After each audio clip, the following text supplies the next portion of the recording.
What's up, everyone? So we're back with another monster discussion video. Now before we get into it, a quick little question I want to ask you guys. I've been thinking about the monster discussions, and there's kind of a different route I want to take, as well as still having the monster discussions for, like, broad generalizations of the different attribute types of that monster.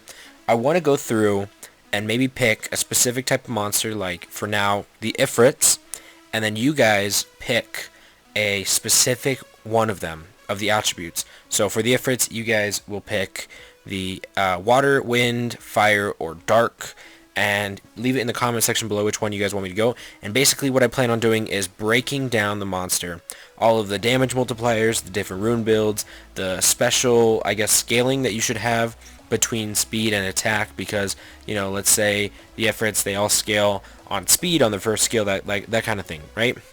So let me let know what you guys think about this, and vote in the comments.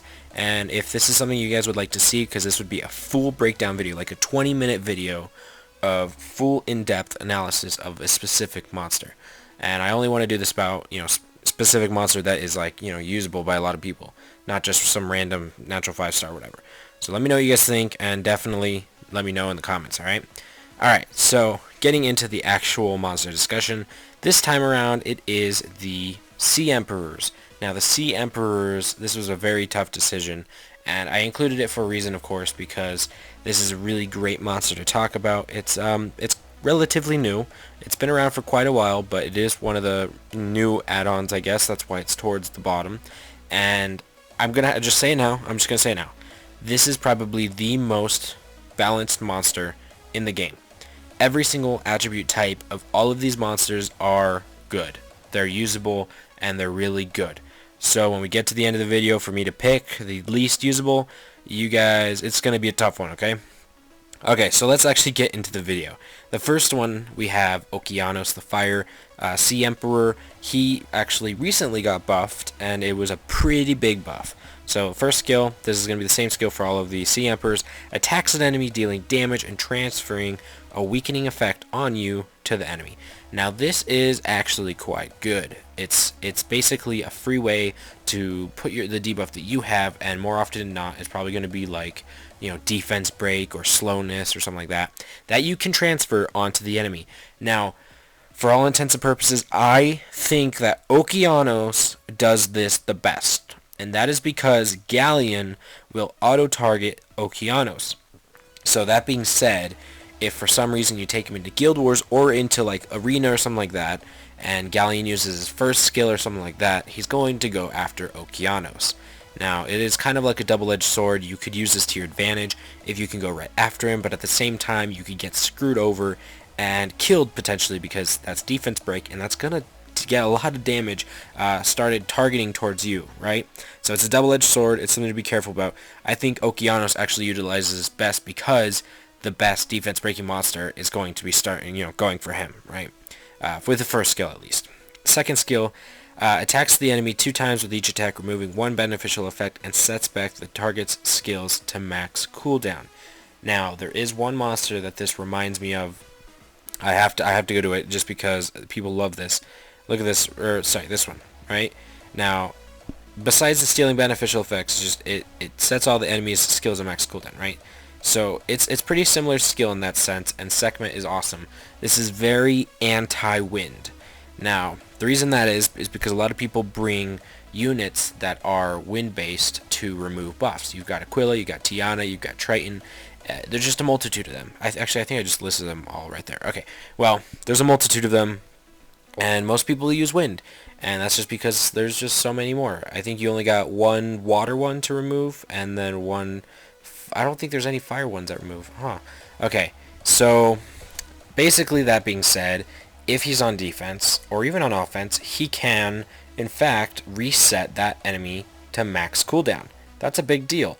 And if, let's say, you're running immunity, that could potentially screw the enemy over. I know I've lost to some defenses that run Sekhmet or even Okeanos. I don't think Okeanos is a replacement for Sekhmet because this isn't the same skill, and he doesn't prioritize it. He prioritizes the third skill, but if you can utilize this, let's say against Chloe teams, then you could in fact do this to immunity-based Chloes. Let's say your Galleon goes first and then your Okeanos is about to go. Instead of having the Chloe interrupt you or stuff like that, you could actually reset the Chloe. Or even if, let's say, Chloe uses her third skill, puts on the invincibility and immunity, this removes 2 debuffs. You see that? It says removing 1 beneficial effect, and it hits 2 times. Okay, so it's 1 per hit. I'm pretty sure. If correct me on that if I'm wrong, but I'm pretty sure it's 1 per hit. And then actually, it might be remove. I've never played with them. Okay, so keep in mind, it might be remove 1 beneficial effect and then sets back the target skills. So let me know about that, because I'm not completely sure. But the main point is just getting rid of the immunity. That's the only thing you need to get rid of, and then you can set it to max. Alright, so the next one is attacks the enemy multiple times with flaming meteoroids, with each attack having a 25% chance to stun the target for 1 turn. And then when you stun the enemy, you will get your basically your entire attack bar, 25% of it, returned to you. So that is huge. It used to just be the stunning thing. It had nothing to do with the attack bar, but they recently buffed him, and it actually goes up by 15% when you max skill him, and that is pretty big deal. So it's now a 40% chance to stun the target, and when you're getting hit like 3 or 4 times on a specific unit, you're probably going to get stunned. And if you use this, let's say in Guild War or Arena, you could basically, this could be your anti-nemesis. The only thing that you'd have to be really careful about is Praha, because you probably won't stun Praha if you're glancing hit, right? So this could be a very good unit if you could utilize it. I know the damage is a little bit on the low side. It is an attack-based monster with very low attack power, which really sucks. I'm pretty sure it has a similar base attack to Poseidon, and Poseidon is an HP-based monster. Just to put it into perspective. That really, really sucks. And then on top of that, he's got a pretty shitty accuracy leader skill. Okay, I mean, it's a really good accuracy leader skill for what it is, but the leader skill, you don't want accuracy. Most of the time, you're going to be running, damage, speed, that kind of thing, or even HP. So you don't want that. So he does get increased critical rate, which is fantastic. I think that is probably the second best awakening skill that you could get. The first one being 15 speed. But other than that, I think his skill set's really strong. I've got a really strong opinion about him because I've just seen him used a lot and utilized really well. But there's a big but. His damage is weak. His damage is very weak from what I've seen, and I think his third skill needs a little bit of workaround. You need to really get a lot of attack power on there. So the next one we got is Poseidon, probably the most famous one out of all of them, because of course, 1, he looks badass, and 2, he's the best. He's like so freaking strong. Spoiler alert, he is the best. And the reason is, second skill, we'll go into it. Alright, attacks all enemies with mighty waves, preventing them from using skills with cooldowns for 1 turn. Alright, so he can put on silence. This is called silence, alright? So it makes none of the skills, it's basically Zyros for 1 turn. They can't use any skills for 1 turn. Third skill, by the way, this second multiplier for damage, it's kind of like meh, but it's alright. So third one, attacks all enemies, decreasing their attack bar by 75% each and slowing down their attack speed for 2 turns. This is the ultimate wombo pair. And on top of that, he's topped off with a 33% attack power leader skill. Now, it's not as big as, let's say one of the Polar Queens or something like that, gets the 44% attack power, or, like the Hell Lady that gets 44% attack power leader skill. But, oh my god, this third skill is so strong. Okay, and keep this in mind. He's an HP-based monster. His damage multiplier on the third skill is so freaking strong. It is amazing. I've gotten to test it out firsthand. I have one right here beside it, and you can see that I am running the damage build. Very great monster, okay? So you can build him in a variety of ways. Let's say you don't have a Wombo team. You can build him for Trial of Ascension. He basically does Varad and slows them, because it's 75%. It's not full, but it is 75%, and it's 1 more cooldown. So it's not Varad, but it's pretty close. And then on top of that, he's got his second skill to prevent any using skills that have cooldown times. So it doesn't work on passives, I'm sorry, but it does work on anything else, right? It's silence. It is the silence harmful effect. And then, of course, if the enemy's putting on debuffs, you also got this this first skill right here. But definitely, probably the best monster for Wombo on arena offense or even Guild War offense. He's incredible, okay? That's the point here. Probably one of the best monsters to be paired in Wombo with. So, not something to tread lightly over, okay, guys? Now, the third one is Triton. I'm pretty sure he is the only defensive monster. Yeah, he's the only defensive monster of the Poseidons. I'm sorry, of the Sea Emperors. So, same first skill, same second skill, as the water one. The third one is where he gets his claim to fame, though. Like I was saying earlier, Triton, right? He removes beneficial effects. So he is a Dispel. Attacks all enemies with massive tidal wave, removing all beneficial effects on the enemies and decreases the attack bar of each enemy by 25%. Now hear me out. Hear me out. This guy, in my opinion, is the second strongest buff remover in the game. The second, best Dispeller in the game. Now, why is that? Why is he better than Aquila? Why is he better than Soha? Why is he better than, let's say, what's some other ones? Eludia, the Light Phoenix, you could say that too. The reason is, when you come into teams against Wombo, you run the risk of being interrupted. Your team is slow, they have Nemesis, they can heal in between, and that could potentially ruin your entire run and make you lose. Well, basically the fix to that is to either incapacitate them, stuns, freeze, etc., or to decrease their attack bar. So that's why Charlotte, the Wind Occult Girl, is very underrated. She reduces the attack bar on her attack. Triton, in a similar sense, reduces the attack bar, and what he does is he basically opens up the field for you as soon as you remove the beneficial effects. So if you are successful, you're not going to get interrupted in the same way that if you use, let's say, Tiana, the best Dispeller in my opinion, then you won't get interrupted. And Triton in a similar sense, but he is also, reliant on the whole resistance and accuracy, because you still have to get past that and actually reduce the attack bar. So highly, highly recommended you have really high accuracy on this. He also has really nice stats. He's got high defense, high HP, and of course his speed is pretty decent. And then of course he gives you a defensive skill, which is decent to have. It is good to have. And you can't, you can't go wrong with it. It's better than like accuracy or something like that. And let's say you don't have any attack power or crit rate or anything like that, you're totally fine with putting on defense for extra survivability. Now his awakening skill is accuracy for 25%, so that should help you out a bit.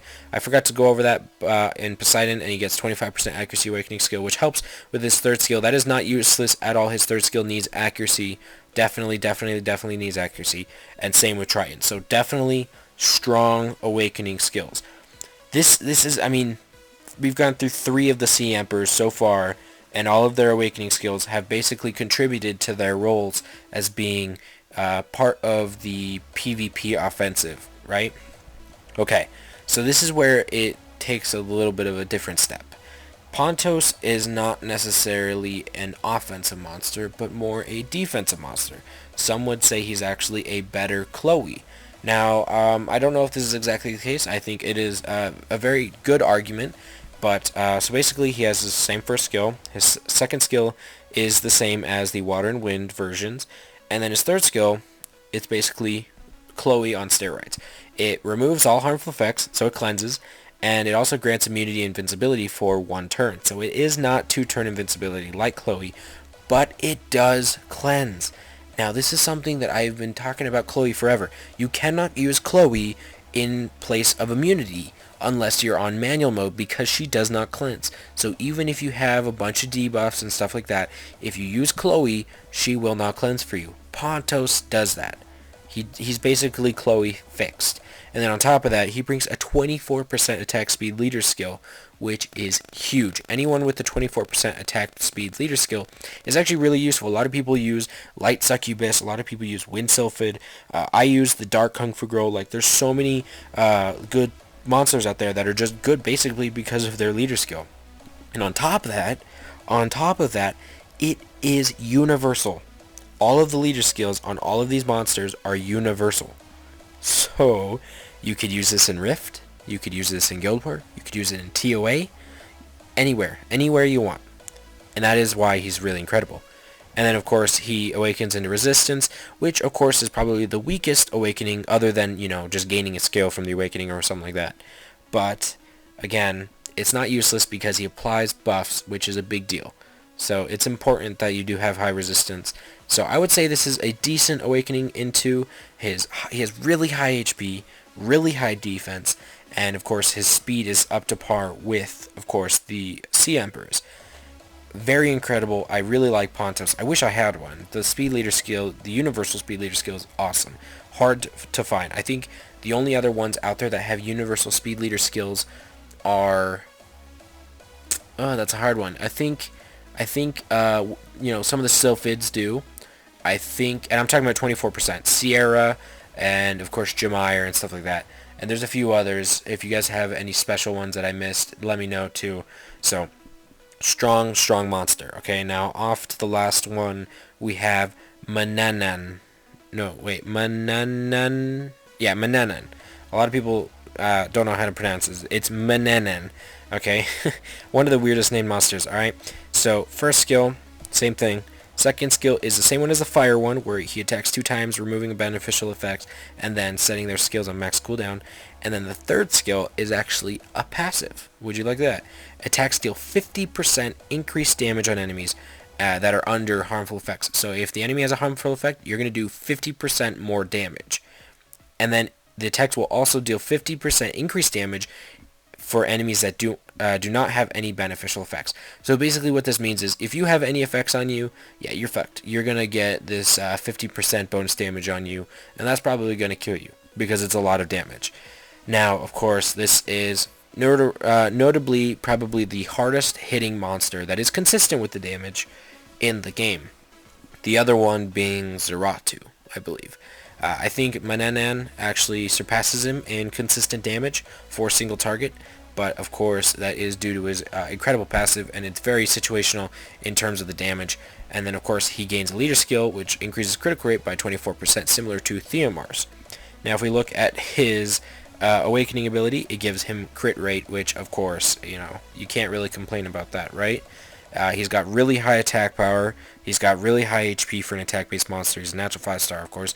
He is Dark Attribute, which means he has attribute neutrality. He's never going to have any type of disadvantage, which means you don't have to worry about crit rate. But at the same time, you're not going to get any bonuses in crit rate unless you're facing light attribute.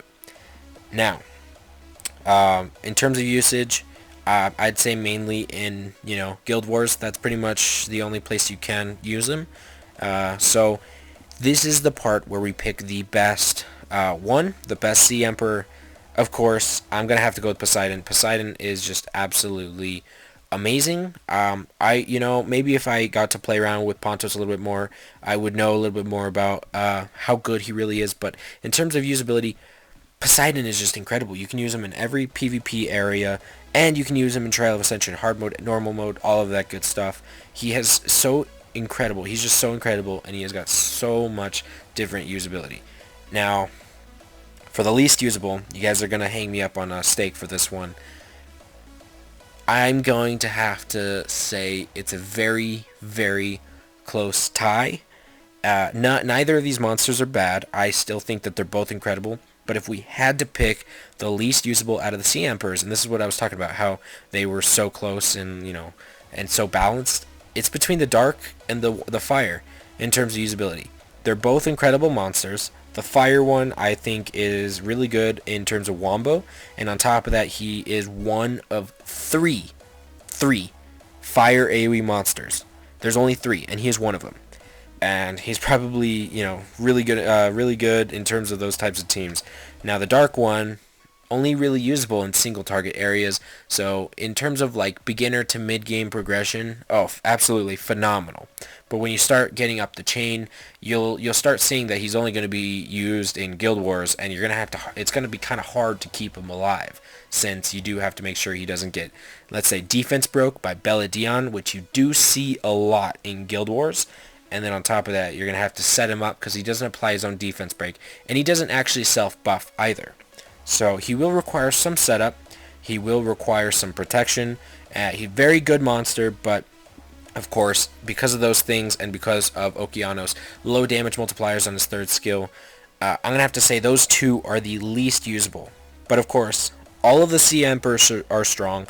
They're all very, very good monsters. And honestly, this is probably the most balanced monster in the game. The most balanced one out of every single monster in the game. Because they are all super good. Let me know what you guys think in the comments below. Don't forget to vote on one of the Ifrits for, in-depth analysis and breaking them down. And, oh, there goes my battery. I will see you guys in the next episode. Let me know if there's anything I missed, and I'll see you all soon.